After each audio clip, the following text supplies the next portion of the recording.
خود جا رہے ہیں یا ان کو 2/3 میجورٹی کے باعث ان کو جو استثناء حاصل ہے کہ جی ان کو نکالنے کے لیے 2/3 میجورٹی چاہیے، وہ 2/3 میجورٹی ووٹ کر کے ان کو نکال رہی ہے، یا وہ خود جا رہے ہیں. یہ بھی ہمیں دیکھنا باقی ہے اور اس کا بھی آنے والے دنوں میں پتہ چلے گا. یہ صورتحال ہے جی. اس وقت نئی ڈیولپمنٹ جو آئی ہے وہ یہ ہے جی کہ ادارہ کہہ رہا ہے کہ عاصم منیر سارا قصوروار ہے، ادارہ بالکل معصوم ہے، چوچا ہے ادارے کا، سارے کے سارے جرنیل جو ہیں معصوم اور چوچے ہیں، اور سارے کا سارا جو وہ کیا کرایا وہ عاصم منیر نے ہے، اور کوئی بھی اب اس کو اون کرنے کو تیار نہیں. اور آپ یہ دیکھیے گا یہ عاصم یہ تمام لوگوں کے تمام جرنیلوں کے ساتھ ہوا. جیسے جرنیل باہر نکلا اس کو گالیاں پڑی، جیسے جرنیل باہر نکلا اس کو گالیاں پڑی. میں اپنے ایک دوستوں کو جانتا ہوں جو فوج میں ہیں، بڑے اچھے عہدوں پہ ہیں.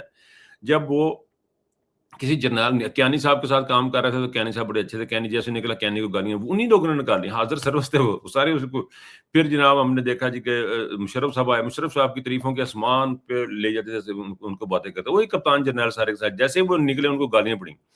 پھر مشرف صاحب کے ساتھ بھی یہی کچھ ہوا. اور اب جو ہے جو باجوہ صاحب کے ساتھ بھی آپ کے سامنے ہے، جب وہ چل رہے تھے، جب وہ جا رہے تھے سٹک واپس اپنی دیکھ کے ادھر چھوڑ کے، انہوں کو ترے بھی نہیں سی جان رہے، ہمیں کبا یا ترے مطلب کنی کھا کے وہ چل رہے تھے.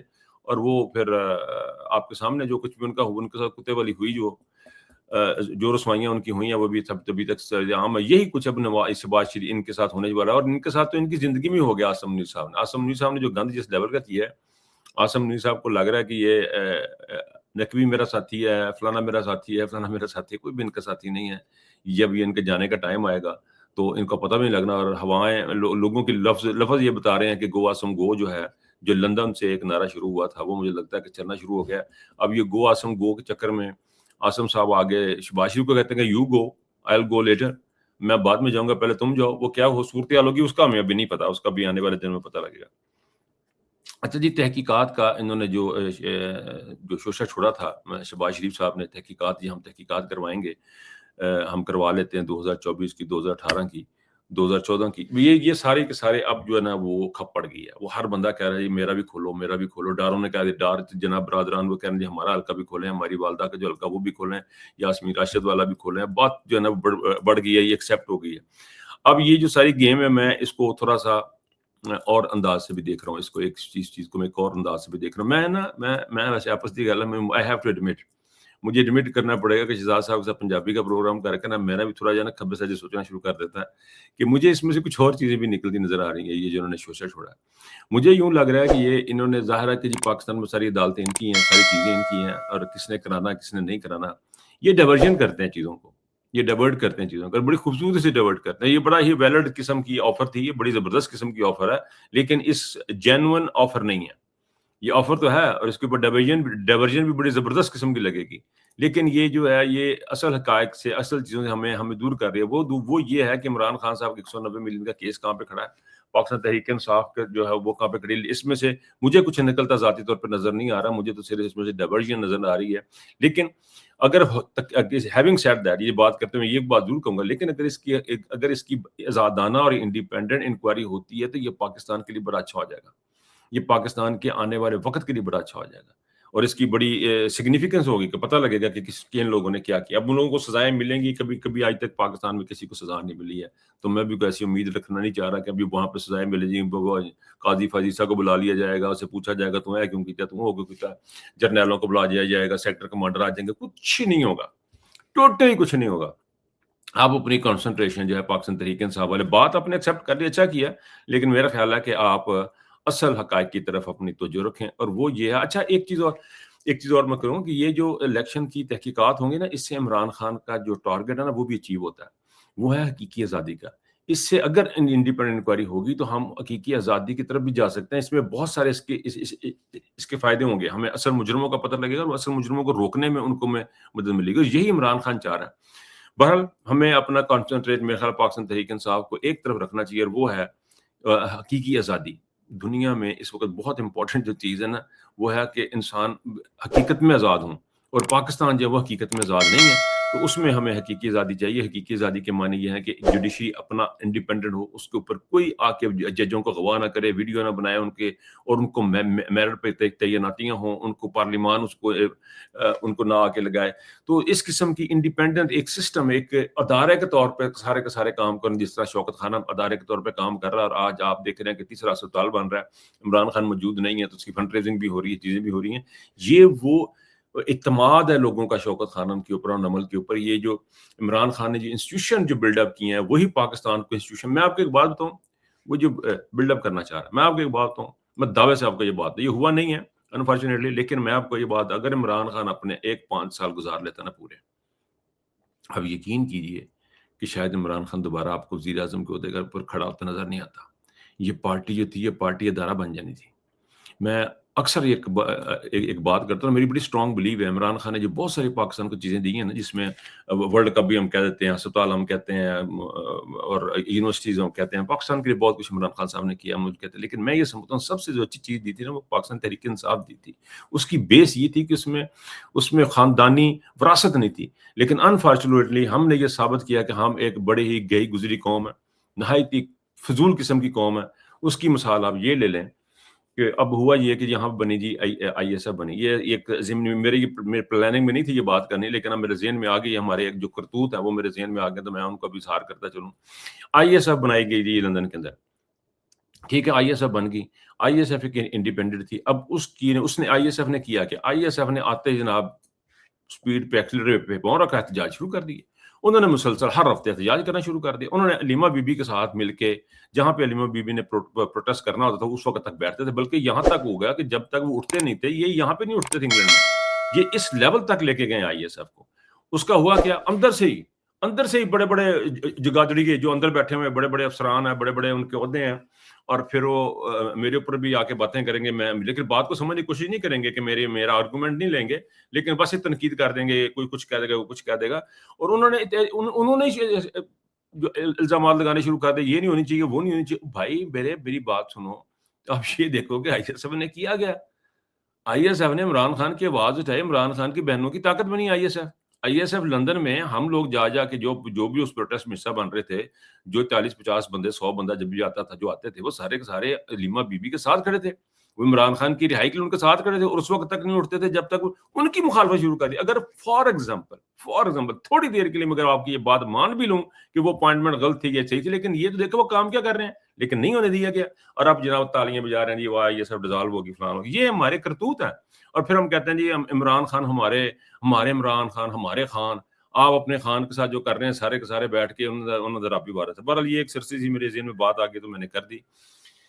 آگے چلیں جی, آزاد کشمیر کی بات آج دیکھیں. آج مجھے لگتا ہے کہ میں کچھ زیادہ بول جاؤں گا, 2-4 شام اور بھی نہیں, جو میں آج ختم کرنا چاہوں گا, تو میں امید کروں گا آپ میری بات کو برداشت کریں گے. آزاد کشمیر پہ جو صورتحال یہ ہے کہ بڑی دردناک افسوسناک خبر جو یہ ہے کہ یہاں پہ ان لوگوں کو ادویات ضائع کروائی جا رہی ہیں, ادویات اوپر جانے نہیں دی جا رہی, ان کے کھانے پینے کی چیزیں آگے نہیں پہنچانی نہیں جا رہی.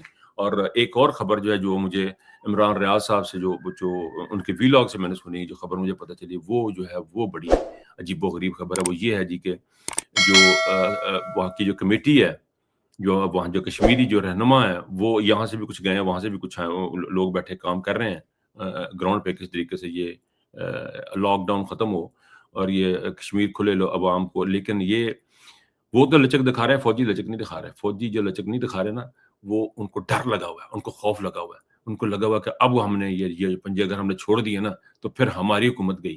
ایک بات میں آپ کو بتا دوں, آپ کی حکومت تو جنرلوں گئی, یہ فوجیوں کی حکومت گئی. یہ تو آپ سمجھ ہی لینا, یہ تو آپ کسی کھاتے میں لکھیں ہی نہ. یہ آپ کی یہ کشمیر کو چھوڑیں, اب آپ کے لوگوں کے اندر جو نفرت کا جو لیول ہے, جس لیول پہ پاکستان کی عوام کے اندر جو نفرتیں پیدا کر دی ہیں آپ تو گئے ہیں. آپ کے ساتھ اب کوئی بندہ بات کرنے والا نہیں.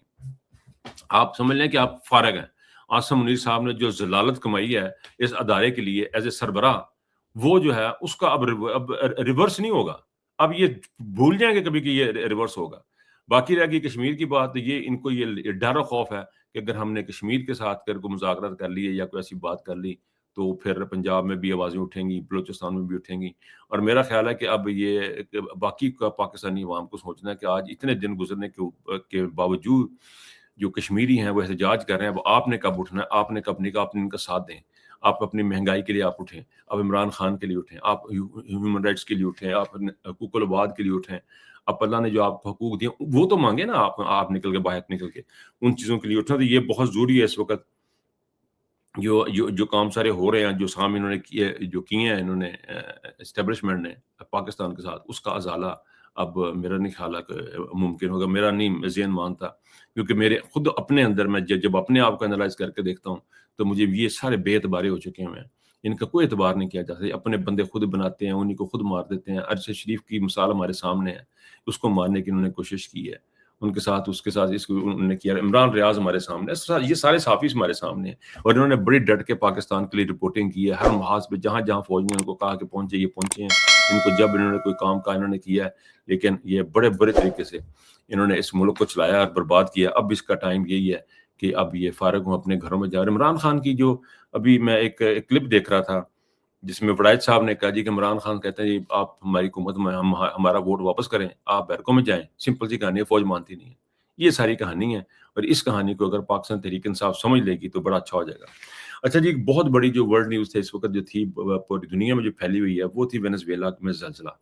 وینزویلا میں زلزلہ ہے، بڑی تباہی ہوئی ہے، بہت تباہی ہوئی ہے، بڑے پیمانے پہ تباہی ہوئی ہے. کراکس کا جو ایریا ہے وہ سارے کا سارا سننے میں آ رہا ہے، کراکس کا، اور لاگوریا اسٹیٹ ہے وہاں پہ، اس کا سننے کو میں آ رہا ہے کہ سارے کا سارا جو اکثریتی جو علاقہ ہے وہ نیست و نابود ہو گیا. بڑی بڑی بلڈنگیں گر گئی ہیں. 32 ہلاکتیں بتائی جا رہی ہیں اب تک، جو میں نے لاسٹ پڑھا تھا. اب زیادہ ہو گئی ہوں تو مجھے نہیں علم، لیکن 32 ہلاکتیں بتائی جا رہی ہیں. 700 کے قریب لوگ زخمی ہوئے ہیں. بڑا اندناک واقعہ ہے وینزویلا میں. اس وقت ہیڈ لائن ہے ورلڈ نیوز کے اوپر، یہ چل رہی ہے، اور بڑے دکھ اور افسوس کا مقام ہے. یہ جو حادثات ہوتے ہیں ان کا جتنا افسوس کیا جائے اتنا کم ہے.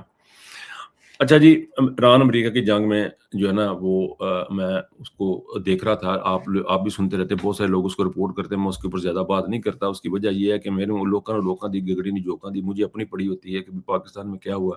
مجھے نہیں لگتا کہ انٹرنیشنل کو اتنا زیادہ دیکھنا چاہیے، لیکن چونکہ خبریں آئے اور چونکہ ویلاگ ہے، چونکہ کچھ لوگ جب اس کو سننا بھی چاہتے ہیں، تو ایران میں جنگ میں سے جو اپنے مطلب کی بات نظر آتی ہے، مجھے یہ لگتا ہے کہ ہمیں اس وقت تیل جو ہے بہت سستے داموں ملنا چاہیے.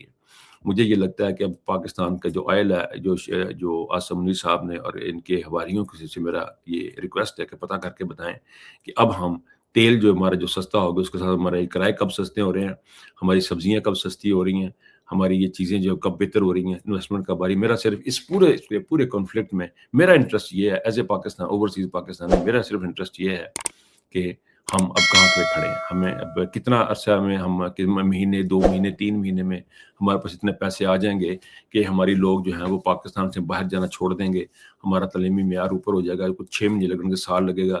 اس کا پلیز ہمیں بتائیں، اور یہ بتائیں کہ جے ڈی وینس نے آصم منیر کو انہوں نے کیا گفٹ کیا ہے. کوئی بڑی امداد دی ہے، کوئی اربوں روپے کا کوئی ان کا قرضہ کو معاف کر دیا ہے. اس ساری کی ساری کارروائی میں، اور ایران کے جو صدر آئے ہیں ایران کے، انہوں نے پاکستان کو کیا آفر کی اور پاکستان کو کیا ان سے لے سکا ہے. امریکہ اجازت دے گا ان کو کہ وہاں سے گیس لی جائے اور ہمارے ملک سے گیس کی پائپ لائن گزر کے انڈیا جائے، جس کا ہم کرایہ حاصل کریں. کوئی ایسے کام ہونے جا رہے ہیں؟ اگر وہ نہیں ہونے جا رہے ہیں تو پھر لعنت ہماری ڈپلومیسی پہ اور ہماری ساری کتے کرائے تھے بھی. ہم نے پھر تو کچھ نہ کیا. پھر تو ہم نے یہ کیا کہ عمران خان کو اندر رہنے دیں اور مجھے کرسی پہ رکھیں. صرف ہم نے یہ مانگا ان سے. اور اگر آپ نے یہ مانگا آصم منیر صاحب، شہباز شریف صاحب، اگر آپ لوگوں نے صرف اتنا ہی مانگا ہے کہ عمران خان کے معاملے پہ آپ نے نہیں بولنا، ہم بندے قتل کرتے رہیں گے، آپ نے اس پہ نہیں بولنا، ہم اپنے ملک میں جو مرضی کرتے رہیں، بندوں کو مارتے رہیں، انسانی حقوق کی خلاف ورزیاں کرتے رہیں، کشمیریوں کا کھانا بند کر دیں، پنجابیوں کا اٹھنا بیٹھنا بند کر دیں، تو اس پہ انٹرنیشنل جے ڈی وینس نے نہیں بولنا، امریکہ نے نہیں بولنا، انٹرنیشنل کمیونٹی نے نہیں بولنا. اگر آپ نے یہ مانگا ہے تو پھر بھجن آپ پہ اور آپ کی ڈپلومیسی پہ افسوس ہی کیا جا سکتا ہے، لعنت ہی بھیجی جا سکتی ہے. اس کے علاوہ تو کچھ ہو نہیں سکتا.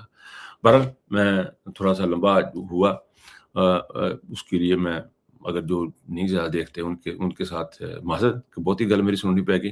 لیکن اس میں ہائپ کا ایک بٹن ہے، مجھے اسٹارٹ میں بتانا مجھے بھول گیا. اس میں ایک نئی چیز ہائپ کی ہے، اس کو اگر ہائپ کا بٹن دبائیں گے نا تو اس سے بڑا یہ مجھے بوسٹ ملتا ہے. ایک چیز مجھے بڑی عجیب لگ رہی ہے کہ میری جو یوٹیوب پہ جو فیس بک ہے اس پہ جو ویڈیوز چل رہی ہیں وہ ملینز میں جا رہی ہیں، 4 to 5 ملین میں جاتی ہے. یہاں پہ میرا یوٹیوب پتہ نہیں کہ انہوں نے بریکاں لائیاں نے یا میری فالوورشپ نہیں ہے اتنی. تو بھجن یہ پلیز کو فالو بھی کیا کیجیے، اس کو لائک بھی کیا کیجیے۔ 60% کے قریب وہ لوگ ہیں جنہوں نے پہلی دفعہ دیکھا ہوتا ہے، اور جانتے جانتے کوئی لائک شیئر ہی کر جائے کرو تو تھوڑا سا میرا بھی حوصلہ افزائی ہو جائے گی، مجھے بات کرنے کا موقع ملے گا۔ ایک چیز میں جو ہے نا وہ اینڈ پہ آپ کو بتاؤں، میرے لیے ایک بڑا ایک موقع ملا، مجھے بڑے احساس کی بات تھی میرے لیے کہ مجھے شہزاد اکبر صاحب کے ساتھ تو میرا آپ کا پنجابی کا پروگرام دیکھتے ہی ہیں، لیکن عمران ریاض کے ساتھ بھی میں نے اکیلے میں پروگرام کیا ہوا ہے، اور میں نے ان کے ساتھ بھی انٹرویو کیا ہوا ہے صابر شاکر کے ساتھ، لیکن ان تینوں کے ساتھ اکٹھے بیٹھنا was a wonderful experience to spend a long day with them, lot of learning, lot of learning, lot of learning.